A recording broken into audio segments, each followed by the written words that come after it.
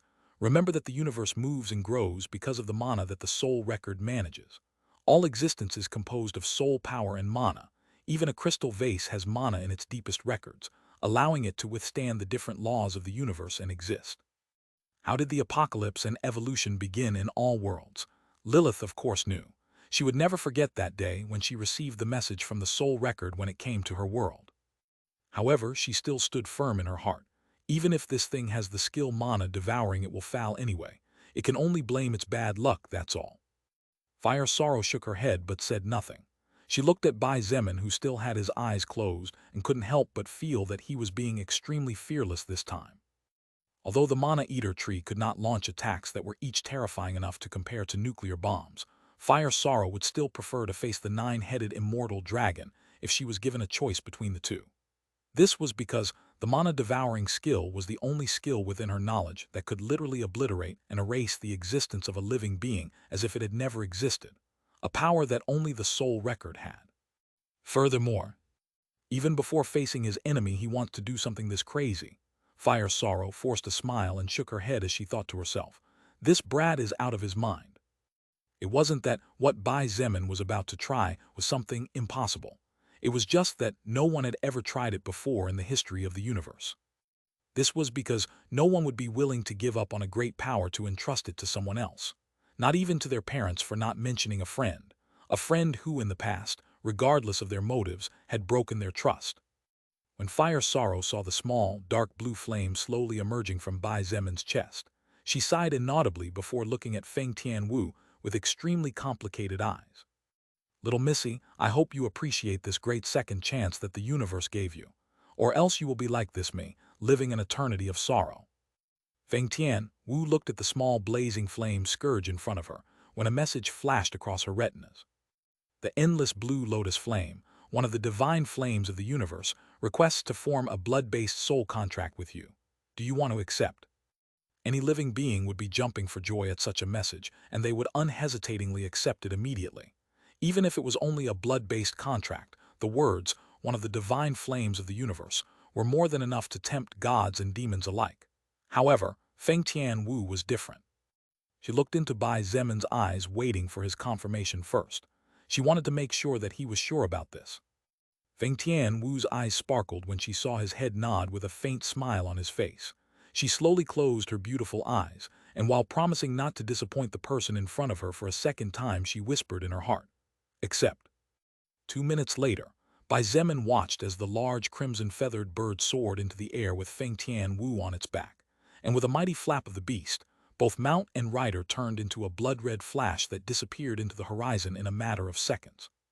Are you sure about this? Bai Zemin looked to his side and met Shangyuan Bingzu's slightly frowning face. She looked in the direction where Feng Tian Wu had disappeared and said slowly, "She already tricked you once before. What makes you think she won't do it again?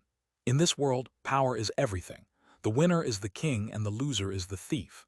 You just broke your contract with one of the most powerful flames in the history of the universe and gave it to her. Even though it's supposed to be temporary, what if she runs and doesn't come back?" About that, Bai Zemin looked up to the sky and said carefree, "It's okay. This Feng Tian Wu is no longer the same Feng Tian Wu from the past." Putting aside the fact whether or not Feng Tian Wu could leave this place and return to China using her mount speed to take her family with her, Bai Zemin was completely sure that she would never stab his back again. Besides, he pointed out with a serious face, this is something only she can do. Only Feng Tian Wu, whose unique class was Daughter of Agni, had the ability to withstand the power of the endless blue lotus flame without having her soul incinerated and turned into smoke. Only she was worthy enough for a divine flame to be willing to form a contract despite being of such a low order, even if it was only blood-based and not as deep as the one the endless blue lotus flame formed with Bai Zemin. After thinking for a moment about the situation they were in and the plan put forward by Bai Zemin, Shangyuan Bingzu relaxed her worries and nodded with her blue eyes fixed in the distance. "You are right. I'm afraid whether I like to admit it or not there's not much I can do in this regard." "About that, you are wrong." Bai Zemin put his right hand on her shoulder, making her stare at him in puzzlement. He smiled and his eyes sparkled as he said, free of worry, "I'll trust you with my back later, old comrade." Shangyuan Bingzu was slightly taken aback for a moment before a beautiful smile appeared on her always ice-cold, charming face. "Ah, leave it to me." There was no one better than the two of them when it came to coordination on the battlefield. Even if the enemy was more powerful, they were still destined to fall when they met the two of them. One attacking and the other defending, as if they were a match made by heaven. Backslash backslash backslash backslash backslash backslash backslash. Really thank you very much to all those who send gifts to the novel and support with valuable golden tickets. I hope we can all keep it up. 3. Chapter 11:24, Rushing into the Heart of the Mutant Forest. We should move too. Ziya's voice sounded from behind. Pulling Bai Zemin and Shangyuan Bingzu out of the mini-world the two had inadvertently fallen into. Bai Zemin's expression changed and became serious. Right. Feng Tianwu will start soon, so we have to do our part as well. Watching as he turned and began to approach the mounts, Shangyuan Bingzu's eyes flashed with a hint of coldness and anger as she glared at Ziya. How scary! Ziya shrugged her shoulders and turned away without giving it too much thought. In the entire faction, she was probably the sole evolver least liked by the rest. This was due to her quiet and aloof personality, as well as her trait of refusing to make friends or get too close to others. All she cared about was Bai Zemin and nothing else. If he appreciated her and valued her highly, Ziya was happy and had enough with that. As for the rest, people like Shangyuan Bingzu, Shangyuan Xinyu, Wu Yijun, or Feng Tianwu barely had the qualifications to get into her eyes. Shangyuan Bingzu also knew that for Bai Zemin, Ziya's existence was as important as his life, since he had told her that she would probably become one of the most key points for him to become a higher existence. If not for this, there was no way she would tolerate Ziya's attitude. Soon Ziya climbed onto Little Snow's back and stroked her soft fur. Let's go, Belle, time to help our leader. Oddly enough, she was not disagreeable towards Little Snow, but was very friendly. Bai Zemin and Shangyuan Bingzu rode on the back of Shangyuan Xinyu's large Jiaolong. The hundreds of meters long beast let out a loud roar as it soared into the sky, shattering the surrounding trees with the shockwave generated by the air that exploded with its great speed. The great flood dragon and the giant white dog soared 800 meters before charging straight towards the center of the forest. The speed at which both mutant beasts were moving was so fast that the world around them had become a blur. But despite going so fast, they managed to zigzag and avoid crashing into the thousands of trees that made up the great mutant forest. With the ghostly speed of both mounts, the group covered more than 50 kilometers in a short time, and it was also just at that moment that they heard an explosion in the distance. Shangyuan Xinyu was standing on the dragon's head, and upon hearing the explosion she didn't have to look back to know what was happening. Little King, looks like the little fire lady started her move. Standing to Shangyuan Xinyu's right, Bai Zemin looked back the moment the explosion occurred. His face, capable of charming practically any human female, glowed with a faint blue glare as he gazed into the distance. Let's hurry, we need to get to the center of the forest as soon as possible. The forest slowly began to burn in blue flames, which, although far, far away, would probably not take more than a couple of hours to cover the entire area. At the end of the day, the flame that was being used was not just any flame. It was one of the most powerful divine flames that had existed since the formation of the universe. Human King, I hope you know what you're doing. The old voice of the flood dragon resounded with a hint of worry. Bai Zemin watched as the plants in his surroundings began to grow larger and larger. The trees grew thicker, and their trunks slowly seemed to become huge steel plates in formation. All or nothing, he whispered in his heart before looking ahead with cold eyes. New enemy in front. Shangyuan Xinyu raised her hand towards the heavens and lightning thundered in the sky even though there were no gray clouds. Right in front of them, what seemed to be a dozen gargoyles flew towards them with fierce expressions. Their 4 large wings were dark green, and their golden eyes shone like little suns in the almost completely dark forest. This was the first time the group led by Bai Zemin had encountered this type of monster, and the most terrifying thing of all was that each and every one of these gargoyles seemed to have the strength of mutant third-order beasts. Lightning chain. Shangyuan Xinyu's voice echoed everywhere at the same time, as a flash of purple light fell from the sky, blinding most of the gargoyles for an instant before powerful explosions one after another resounded consecutively.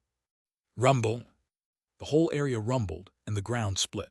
A part of the forest was immediately shattered as hundreds of lightning bolts rained down from the sky, coloring the area a crackling purple in a matter of seconds. Swoosh swoosh. Little Snow and the old silver flood dragon flew past where the enemies were, continuing their way towards the heart of the forest. Good job! The wind and pressure was so great that Bai Zemin had to shout to make sure his voice could be heard. You can pay me back with a massage later.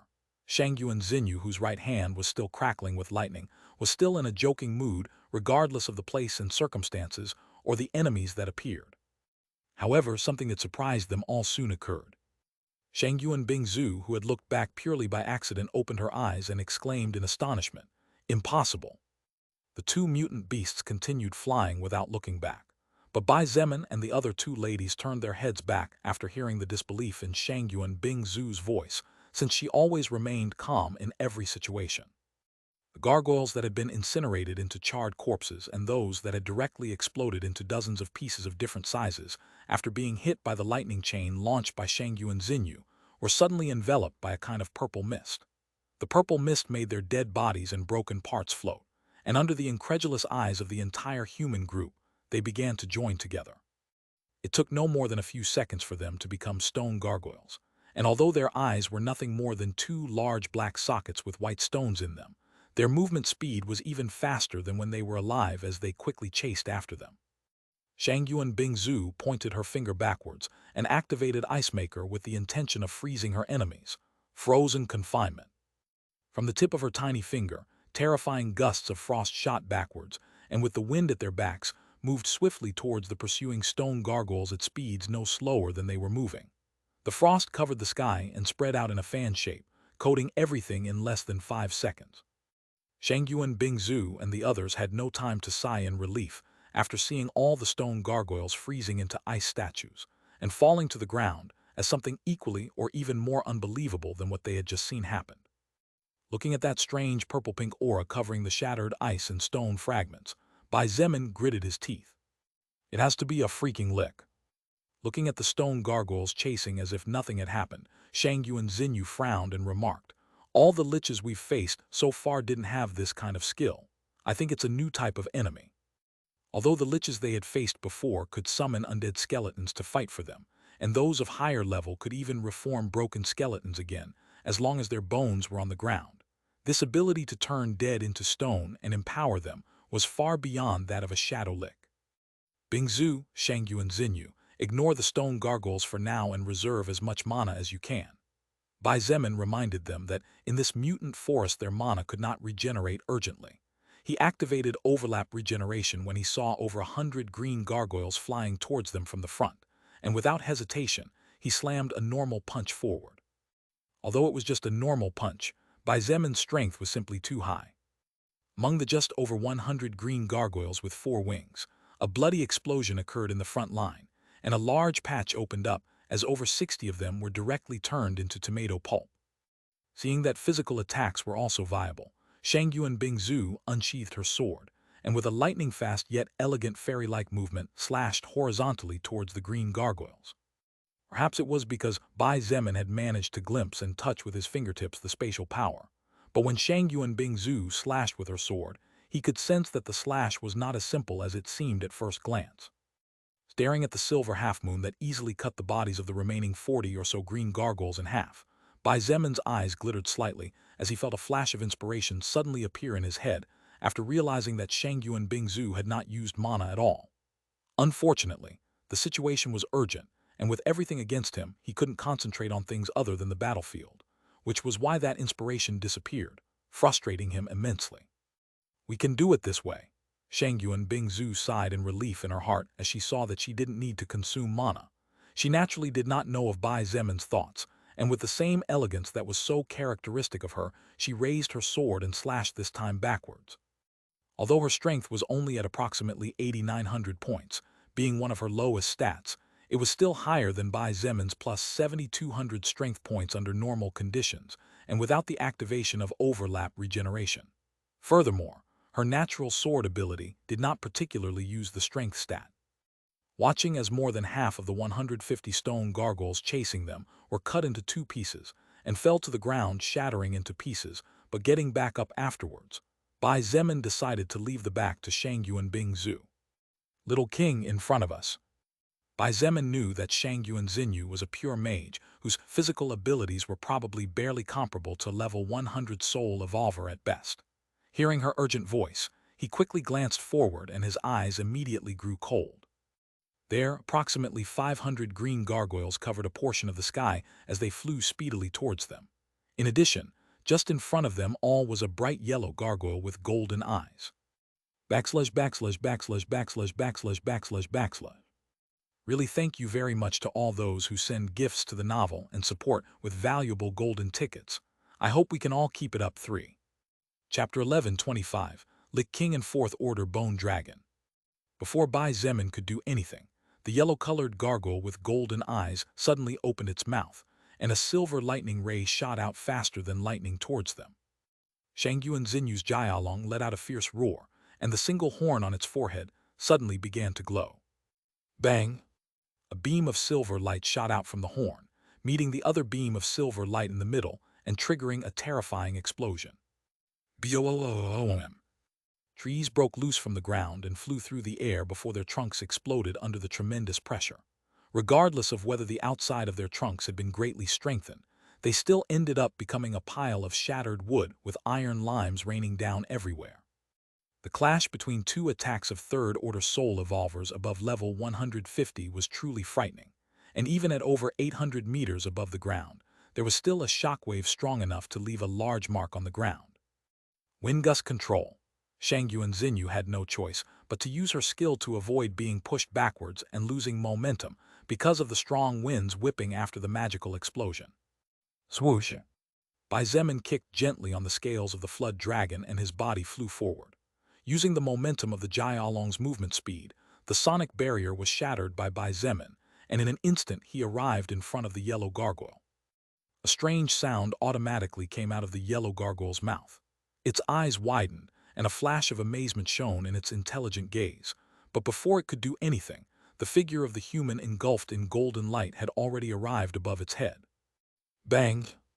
With a strong punch using his right fist with annihilation of the falling sky in the form of a dragon claw, Bai Zemin exploded the yellow gargoyle's head like a watermelon falling from a skyscraper. The other green gargoyles did not have the ability to react despite being third-order mutant beasts. In less than a second, there were 3 huge explosions, and by the time they finally realized what was happening, their numbers had been reduced from 500 to barely 78. Bai Zemin crushed all the green gargoyles using his fists, and kicking the body of the last one, he not only killed it, but used the impulse to return to the head of the flood dragon just before it passed him.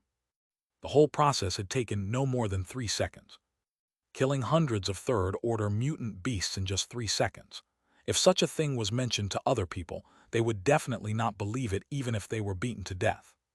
One needed to know that a third-order soul evolver represented practically the pinnacle of all living beings. They could be kings of their own territory and would be respected wherever they went. However, not only were they being killed like flies, but the existence who was killing them so easily was a single level 100 human soul evolver.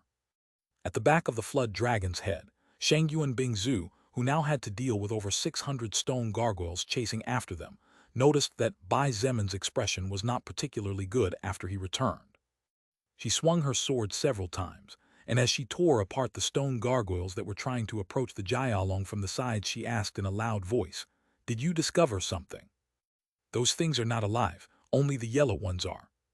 "What?" Shangyuan Xinyu looked at him in disbelief. What did he mean by the gargoyles were not alive? If they weren't alive, then what was all that blood and flesh flying everywhere when they were killed? Rather, it's not that they're not alive, but they don't have a soul. Bai Zemin frowned when he saw that several kilometers ahead, more than 1,000 green gargoyles were approaching. Shangyuan Xinyu and Shangyuan Bingzu's expressions changed when they heard that the gargoyles had no soul. They finally noticed something that in the heat of the moment, and given the irrationality of the circumstances, they had inadvertently ignored. Now that you mention it, Shangyuan Bingzu had already finished off the stone gargoyles, and as they were regenerating, she slashed forward. A large arc of silver light shattered the tops of several trees before slamming into the front of the new wave of gargoyles, directly slaughtering over 60. Her voice was cold as she calmly said, "I don't get any soul power or soul record messages every time I kill these monsters. It's the mana." The voice of Zia, who had been silent all this time, sounded from the side. She continued to hold on to Little Snow's neck, and as she pointed towards a tree that was slowly dying in the distance, called out, "Those monsters are being born from the mana of this forest.